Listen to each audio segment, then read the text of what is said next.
नमस्कार दोस्तों। आज हम बात करेंगे फ्लाई ऐश के बारे में। Dugong mammal, national aquatic animal, forest और ग्रीन क्लाइमेट फंड। ये सभी क्वेश्चंस यूपीएससी के 2015 के पेपर में पूछे गए थे।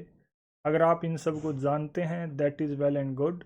अगर आप नहीं जानते तो इस वीडियो में एक सिंपल वे में आप इन सारी चीज़ों को सीख पाएंगे। साथ ही साथ आप अपना एमसीक्यू सोल्विंग एप्टीट्यूड डेवलप कर पाएंगे, जो आपकी मदद करेगा ऑब्जेक्टिव क्वेश्चंस को अच्छे से टैकल करने में।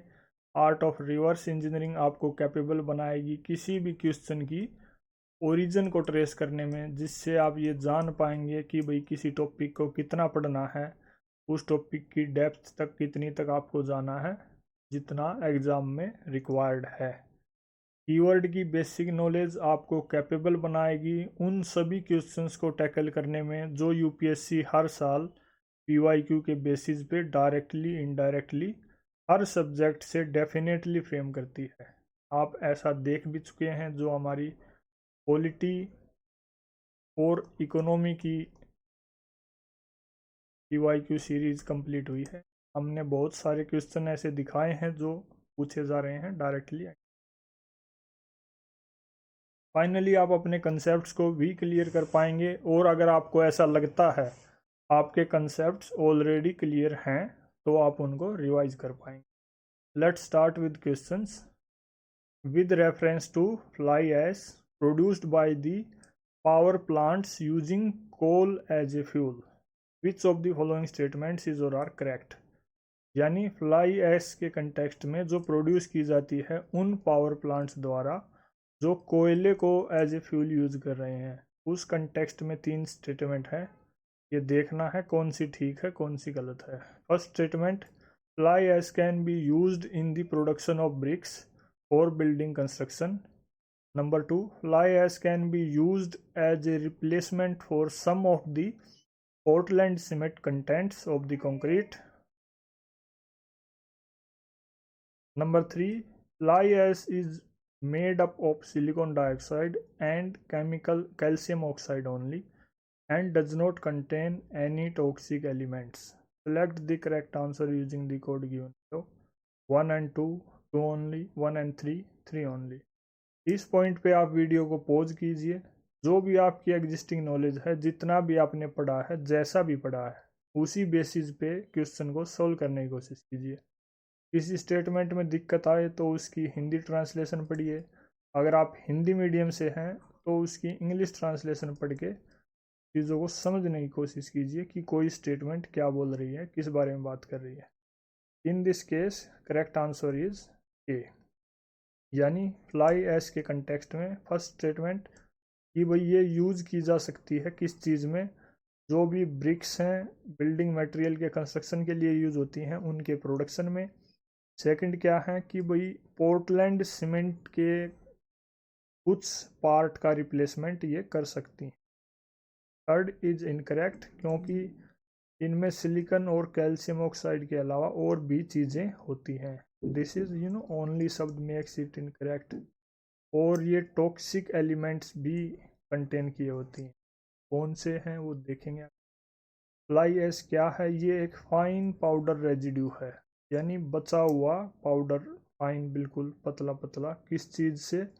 एक बाई प्रोडक्ट। किस चीज़ का बाई प्रोडक्ट? जब कोयले की बर्निंग होती है इलेक्ट्रिक पावर जनरेट करने के लिए किसी प्लांट में, तो ये as a byproduct create हो जाता है। इसके साथ साथ फ्लू गैस, बॉटम ऐश और बॉयलर स्लैग भी तीन मतलब अलग से बाई प्रोडक्ट बनते हैं।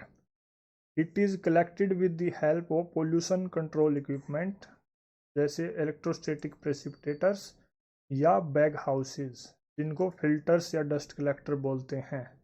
फिल्टर्स, डस्ट कलेक्टर कैसे दिखते हैं? आपने कई जगह मार्केट वगैरह में या किसी इंडस्ट्रियल एरिया में आप जा रहे होंगे, आपने वहाँ पे कई इंडस्ट्रीज के ऊपर इस टाइप के वो देखे होंगे। This is called bag house. इसमें फिल्टर्स होते हैं जहाँ एक साइड मतलब क्लीन एयर निकलती है और बाकी की जो चीज़ें हैं वो इसमें इकट्ठी हो जाती हैं, जिनको बाद में कलेक्ट कर लिया जाता है फ्लाई ऐश। फ्लाई ऐश को माइक्रोस्कोप में अगर आप जूम करके देखेंगे तो इस टाइप से दिखेगी। देन इसके कंपोनेंट्स कौन कौन से होते हैं, इसमें इनऑर्गेनिक मिनरल मटेरियल्स होते हैं जैसे silica, alumina, iron oxide, calcium oxide, magnesium oxide, sodium oxide, potassium oxide, traces of sulphur, titanium etcetera. ये खासकर दो टाइप की होती है, class C, class F. Class C वो फ्लाई ऐश है जो एंथ्रासाइट या बिटुमिनस कोयले के बर्निंग से बनती है। क्लास एफ वो फ्लाई ऐश है जो सब बिटुमिनस या फिर लिग्नाइट कोयल के जलने से या फिर उसकी बर्निंग से बनती है। It is used for concrete production, मतलब क्या क्या यूज़ हैं इसके, कंक्रीट प्रोडक्शन के लिए आप इसको यूज़ कर सकते हैं। पोर्टलैंड सीमेंट के टाइप सी होती है ये, तो कुछ पोर्शन पोर्टलैंड सीमेंट की जगह आप फ्लाई ऐश का यूज़ कर सकते हैं। रोड कंस्ट्रक्शंस में, माइनिंग एप्लीकेशंस में, एग्रीकल्चर में, stabilisation and solidification of hazardous waste. क्या इम्पैक्ट हैं इसके, इसके इम्पैक्ट ये हैं कि इसमें काफ़ी टॉक्सिक एयर पोल्यूटेंट्स होते हैं जिससे ये एयर पोल्यूशन करती है, और एयर पोल्यूशन होने की वजह से वुमेन हेल्थ पे काफ़ी नेगेटिव इम्पैक्ट होता है, जैसे हार्ट डिजीज़ होने का खतरा हो जाता है, कैंसर वगैरह, सांस की बीमारी, स्ट्रोक वगैरह ये सब हो सकते हैं। नेक्स्ट इज़ जो this is one another diagram. कोयले के बर्न होने से ये एमिशंस आप देख सकते हैं जो एयर में होते हैं, and these are the residue material that are created.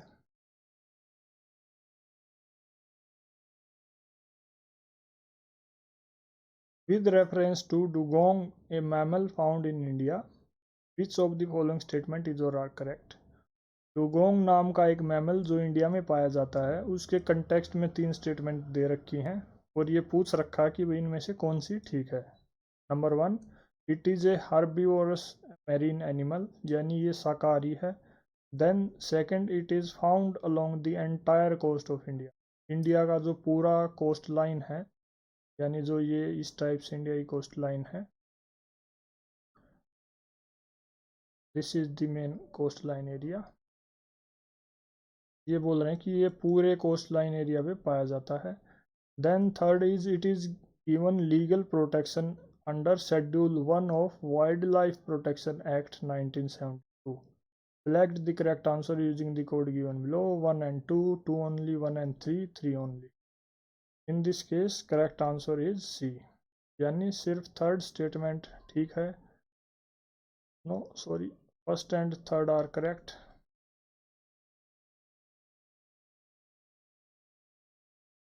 It is a herbivorous marine animal and it is given legal protection under Schedule 1 of Wildlife Protection Act. First and third statement are correct. It is not found along the entire coast of India. That is another fact we need to remember. Dugong क्या है, ये एक marine mammal है, किस type का दिखता है, image में आप देख सकते हैं इस टाइप से ये दिखता है। देन ये खासकर सी ग्रास को खाता है, उसी से ये जिंदा रहता है, इसलिए इसको शाकाहारी बोला जाता है। लोकेशन क्या है इसकी, कहाँ कहाँ ये पाया जाता है, ये अराउंड 40 कंट्रीज़ में पाया जाता है। इंडिया के केस में आप देख सकते हैं ये वेस्टर्न कोस्ट पे ज़्यादा देखने को आपको मिलेगा, और eastern coast of South Africa. Then Southeast Asia में ये काफ़ी देखने को मिलेगा आपको, नॉर्थर्न कोस्ट ऑफ ऑस्ट्रेलिया। इस टाइप से अलग अलग जगह आप इसको देख सकते हैं। देन ये वल्नरेबल कैटेगरी में इसको रखा गया है IUCN लिस्ट में। साइट्स ने भी इसके ट्रेड पे कुछ लिमिटेशंस लगाई हैं, इसको खतरा है क्योंकि ये हंटिंग की जाती है इसके मीट और ऑयल के लिए। इसको प्रोटेक्शन भी दी गई है schedule 1 of Wildlife Protection act के अंडर में। Next is which one of the following is the national aquatic animal of India. ये रिपीटेड क्वेश्चन है, ये एक एग्जाम्पल आप देख सकते हैं। अगर आप PYQ का अच्छे से एनालिसिस करते हैं तो किस तरह आपको बेनिफिट मिलेगा। Which one of the following, मतलब नेशनल एक्वेटिक एनिमल इंडिया का कौन सा है। Salt water crocodile, olive ridley turtle, gangetic dolphin, घड़ियाल। करेक्ट आंसर इज सी, यानी gangetic dolphin. Already gangetic dolphin के बारे में हमने लेक्चर नंबर 5 क्वेश्चन नंबर 1 में बात की थी। ये प्रीलिम्स 2014 में पूछा गया था। तो अगेन आप देख सकते हैं, अगर आपने प्रीलिम्स 2014 का एनालिसिस अच्छे से किया है तो इस क्वेश्चन को आप 2015 में इजीली सॉल्व कर पाएंगे। आफ्टर दैट घड़ियाल, इसके बारे में भी already lecture number 4 question number 1 में बात हो चुकी है। यहाँ हम दो चीज़ों को देखेंगे। पहली है साल्ट वाटर क्रोकोडाइल। ये नेटिव है किस एरिया में? साल्ट वाटर हैबिटेट्स जो भी हैं वहाँ ये खासकर पाए जाते हैं। फ्रेश वाटर में भी आप इनको देख सकते हैं। खासकर ये इंडिया के ईस्ट कोस्ट पे मिलते हैं। साउथ ईस्ट एशिया में भी आप इनको देख सकते हैं, ऑस्ट्रेलिया और माइक्रोनेशिया में भी। मैप पे आप देख सकते हैं, इंडिया के खासकर ईस्टर्न कोस्ट पे देखने को मिलेंगे। Then these are in the least concern category on IUCN list. इनको थ्रेट है किस चीज़ से? इलीगल किलिंग और हैबिटेट लॉस से। इनका वेट यूजुअली 1000 से 1500 kg के बीच में देखने को मिलेगा। लेंथ इनकी अराउंड 6 मीटर होगी। देन इनको अलग अलग नाम से जाना जाता है, जैसे estuarine crocodile, Indo Pacific crocodile, marine crocodile, sea crocodile, और इनको इनफॉर्मल वे में साल्टी भी बोलते हैं क्योंकि ये साल्ट के वाटर में ज़्यादा पाए जाते हैं। इमेज में आप देख सकते हैं, they look like this. Next is olive, या फिर इनको पैसिफिक रिडले टर्टल भी बोलते हैं। ये सेकंड स्मॉलेस्ट टर्टल हैं और मोस्ट अबंडेंट है of all C turtles found in the world. सबसे ज़्यादा ये पाए जाते हैं। ये खासकर वार्म एंड ट्रॉपिकल वाटर्स में पाए जाते हैं, इंडो पैसिफिक में, पैसिफिक ओशियन में, अटलांटिक ओशियन। इमेज में आप देख सकते हैं जो ये सैडिड एरिया है, इन एरियाज में ये खासकर पाए जाते हैं। Almost all over the world you can see them. India के चारों तरफ, मतलब जो भी कोस्ट लाइन है उसमें हर तरफ आप इनको पा सकते हैं, देख सकते हैं। ऑस्ट्रेलिया में भी, साउथ ईस्ट एशिया में भी। इनको वल्नरेबल कैटेगरी में रखा गया है IUCN रेड लिस्ट में। दे look like this, can see in the image. Next is, which one of the following regions of India has a combination of mangrove forest, evergreen forest and deciduous forest? यानी India के किस reason में ये तीनों variety के forest, कौन कौन से? मैंग्रोव, एवरग्रीन और डेसिडुअस, ये तीनों ही पाए जाते हैं। North coastal Andhra Pradesh, south west Bengal, southern Saurashtra, Andaman and Nicobar island. Correct answer in this case is B, यानी अंडमान एंड निकोबार एक ऐसा आइलैंड है इंडिया में जहाँ पे तीनों वैरायटी की वेजिटेशन, फॉरेस्ट, इकोसिस्टम्स आप देख सकते हैं। ये तीनों इकोसिस्टम्स क्या हैं, इनके बारे में बात करते हैं। मैंग्रोव फॉरेस्ट जो हैं वो हाईली प्रोडक्टिव और यूनिक टाइप के इकोसिस्टम हैं, जैसे सुंदरबंस इन वेस्ट बंगाल। ये खासकर ट्रॉपिकल और सब ट्रॉपिकल रीजन्स में पाए जाते हैं। इंडिया के केस में आप सबसे ज़्यादा मैंग्रोव फॉरेस्ट वेस्ट बंगाल में पाएंगे, उसके बाद गुजरात, देन अंडमान एंड निकोबार, और भी कई स्टेट्स में ये देखने को मिलते हैं। ये इंडिया के केस में 0.69% है टोटल फॉरेस्ट कवर का, एंड 0.14% है टोटल लैंड एरिया का। मतलब इंडिया का जितना भी लैंड एरिया है उसका 0.14% मैनग्रोव फॉरेस्ट ने कवर कर रखा है, और इंडिया का जो भी टोटल ऑफिशियल फॉरेस्ट कवर है उसका 0.69% मैनग्रोव फॉरेस्ट है। देन कुछ खास बात इनकी क्या है कि ये साल्ट वाटर में भी जिंदा रह सकते हैं, थ्राइव कर सकते हैं। इनकी जो रूट्स हैं वो एरियल रूट्स होती हैं, यानी वो ऑक्सीजन अब्जॉर्व कर सकती हैं। इसको मतलब जो ऑक्सीजन की रिक्वायरमेंट है वो पूरी करने में मदद करती है। एक और ख़ास एबिलिटी इनमें ये है कि ये मिट्टी से पानी लेते हुए जो भी उसमें साल्ट है उसको साइड में करके सिर्फ फ्रेश वाटर को कंज्यूम कर सकते हैं। They also act as biodiversity hotspots and they provide ecosystem services In addition to this, they also provide protection against cyclone etc. इसके बाद हैं एवरग्रीन फॉरेस्ट। ये डेंस फॉरेस्ट इकोसिस्टम हैं जो सदा हरे भरे रहते हैं पूरे साल। खासकर ये केरला, अंडमान निकोबार, कर्नाटका, तमिलनाडु और बाकी काफ़ी स्टेट्स में पाए जाते हैं। ये टोटल फॉरेस्ट कवर का 63% को रिप्रेजेंट करते हैं और इंडिया के टोटल लैंड एरिया का 13% इन फॉरेस्ट ने कवर कर रखा है। खास बात इनकी ये है कि ये पूरे साल हरे भरे रहते हैं। रिच ऑर्गेनिक मैटर इनका है सॉइल के कंटेक्स्ट में। इकोसिस्टम सर्विसेज प्रोवाइड करते हैं। हाई बायोडाइवर्सिटी आपको देखने को मिलेगी।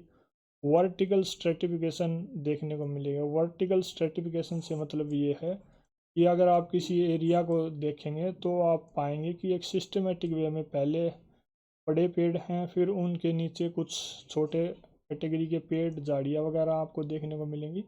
एंड देन जो सरफेस है फॉरेस्ट का, यानी फॉरेस्ट फ्लोर जो है, वहाँ भी आपको अलग अलग टाइप के ऑर्गेनिजम्स वगैरह देखने को मिलेंगे। तो एक सिस्टमेटिक वे में, सिक्वेंशियल वे में वर्टिकल लेयर्स हैं। क्लाइमेट रेगुलेशन में भी ये मदद करता है। आफ्टर दैट डेसिडुअस फॉरेस्ट, ये बी फॉरेस्ट इकोसिस्टम हैं जिनकी खास बात ये है कि ये सीजन में सीजनली अपने लीव्स को गिरा देते हैं, यानी पत्ते इनके गिर जाते हैं सीजन में।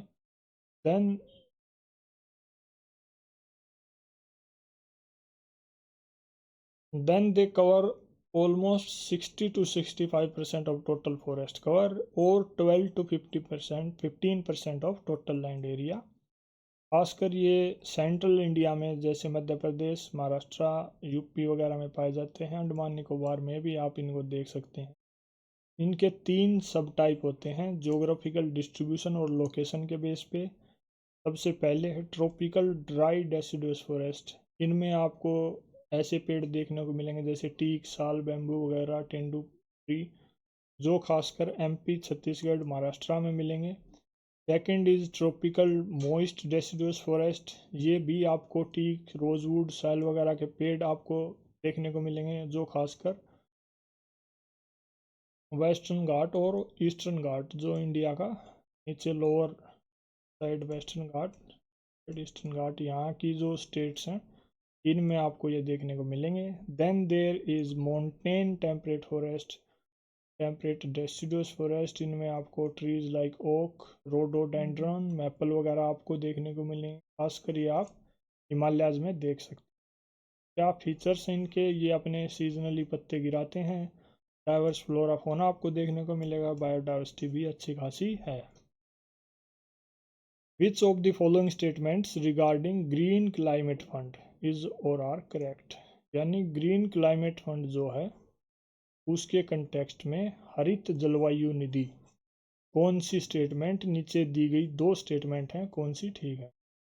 It is intended to assist the developing countries in adaptation and mitigation practices to counter climate change। मतलब इसका पर्पज़ क्या है कि भाई डेवलपिंग कंट्रीज़ की मदद करना किस चीज़ में, जो भी क्लाइमेट चेंज से रिलेटेड एडेप्टेशन और मिटिगेशन की प्रैक्टिसेस हैं, मेथड हैं, प्रोजेक्ट्स हैं, उनसे regarding. Second, it is founded under the edges of UNEP, OECD, Asian development bank, world bank. ये इनके अंडर में मतलब इसकी फाउंडेशन हुई है, इसको बनाया गया है, स्थापित किया। Select the correct answer using the code given below. 1 only, 2 only, both 1 and 2, neither 1 nor 2. In this case correct answer is A, यानी सिर्फ फर्स्ट स्टेटमेंट ठीक है कि भाई इसको डेवलपिंग कंट्री के मदद के लिए बनाया गया है क्लाइमेट चेंज के कंटेक्स्ट में। Second is incorrect because it is not under the aegis of these institutions. ये क्या है? ये एक फाइनेंशियल मैकेनिज्म है अंडर UNFCCC। UNFCCC क्या है? UN framework convention on climate change. Already इसके बारे में डिटेल से डिस्कशन हो चुका है। ये फाइनेंशियल मैकेनिज्म UNFCCC के अंडर में बनाया गया है। क्यों? ताकि रिसोर्सेज का मोबिलाइजेशन किया जा सके पब्लिक और प्राइवेट सेक्टर से। किस चीज़ के लिए? डेवलपिंग कंट्रीज़ की मदद करने के लिए। किस बारे में डेवलपिंग कंट्रीज़ को मदद की ज़रूरत है? क्लाइमेट चेंज से रिलेटेड जो भी प्रोजेक्ट्स हैं, पॉलिसीज़ हैं, उनको इम्प्लीमेंट करने में जो पैसे की फंड्स की ज़रूरत है वो ग्रीन क्लाइमेट फंड के ज़रिए प्रोवाइड किया जा सके। इसको 2010 में बनाया गया था। कॉन्फ्रेंस ऑफ पार्टीज़ की जो 16th मीटिंग थी उसमें मैक्सिको में ये हेल्ड हुई थी, लेकिन ये ऑपरेशनल हुआ था 2015 में। इसका मेन हेडक्वार्टर साउथ कोरिया में है। It is the largest among all other climate funds. बाकी कौन से क्लाइमेट फंड्स हैं? Adaptation fund, least develop countries fund, special climate change fund, global environment facility. इन सभी में ये सबसे बड़ा फंड है। Then there are other keywords that are used in the question: UNEP, OECD, ADB and World Bank. इनके बारे में ऑलरेडी बात हो चुकी है। References are given here. You can watch them and you can visit the relevant lecture and read it. This is the logo of Green Climate Fund. That is all in this video. Thank you.